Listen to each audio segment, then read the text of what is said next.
So over the years, I've been posting these videos and people have asked me, what does that look like when it's glazed? Well, I wanted to show you what some of the projects look like once I've glazed them. I made a little stuffed chair a while back with a little doily on the top, and that is how I decided to glaze it. Glaze, for those of you that don't know, is a glass coating, almost always a colored glass coating. I made a gnome a while back, and this is how I glazed him. Here is a walrus. The glaze is a glass coating, like I said, and typically has to be applied in layers, usually up to 3 layers. Here's a little beat up old pickup truck. And here's my decorative mushroom house, kind of like it would be a fairy house.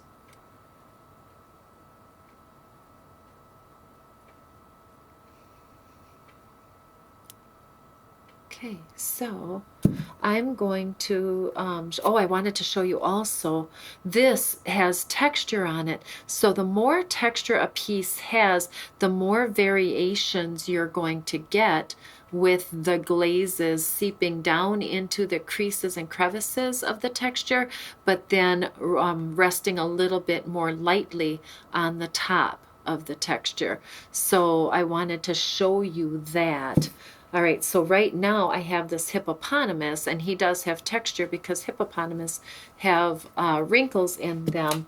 And so where the color goes in thick into the creases, it's going to be a little deeper in color, and then on the surface it's always a little lighter. I'm going to just dip my brush in the glaze, the glass coating, and do him a nice gray. And like I said, we usually do up to 3 layers of glaze in order to get that true full shine of the glass and also the full intensity of the color. So I'm just brushing it on, not gobbing it. There's no need to like drip and ooze glaze everywhere. I'm just going to brush it on and smooth it out. My rule in my studio is that you never glaze the bottom of anything, because where the glaze is, it's going to stick to whatever it's touching. So if you glaze the bottom of the feet and I put this hippopotamus in my kiln, it's going to stick to my kiln shelf. I prefer not having people's projects stuck to my shelf, because the only way you can get it off is to break it loose with a hammer or some rough tool. So I always make sure that my students don't glaze the bottoms of their projects. As you can see, on this pot, the bottom of it is completely clean, keeping it from sticking in the shelf. So his tummy is not going to touch my shelf, so it's okay to glaze that, but I will not glaze the bottom of his feet.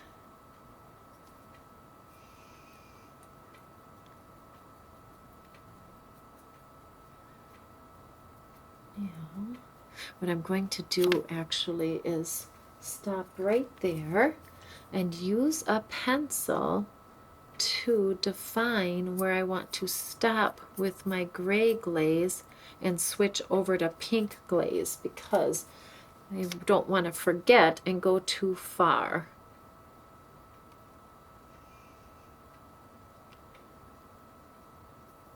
There.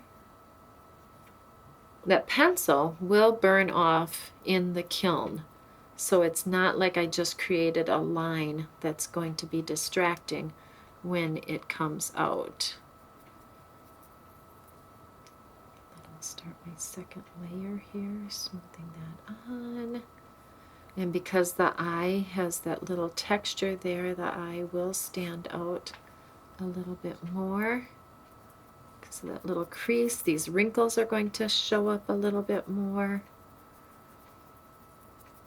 just as you can see the wrinkles on this walrus.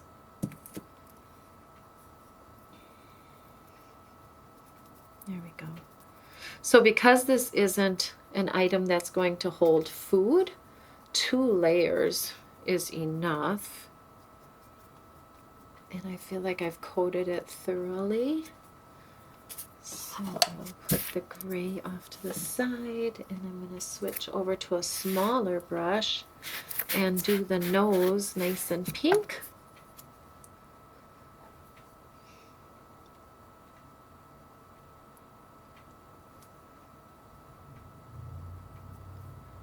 Just applying it very gently. Like I said, I don't have any need to go all the way to the bottom of the container getting glaze all over the brush. I'm just dipping the bristles in and smoothing that glaze on. And then best effort is, or the best practice is, to let it dry in between layers. So I'm going to give it just a few seconds, and as soon as you can see it turning dull and chalky looking, you see how this is all dull and chalky looking, that means that it is dry and ready for another layer. And this right here is starting to dry around the nostrils. I can see that already. And so it is almost dry enough to put on another layer. As you can see, it goes really fast, and it's turning dull right before our very eyes. So now we can apply another layer. If you apply a layer too soon, you're often just brushing off what you've just applied because it's still wet and hasn't had time to soak into the pores of the clay. So it is good to be patient. But he's already cute and he hasn't even been fired. Thank you for watching.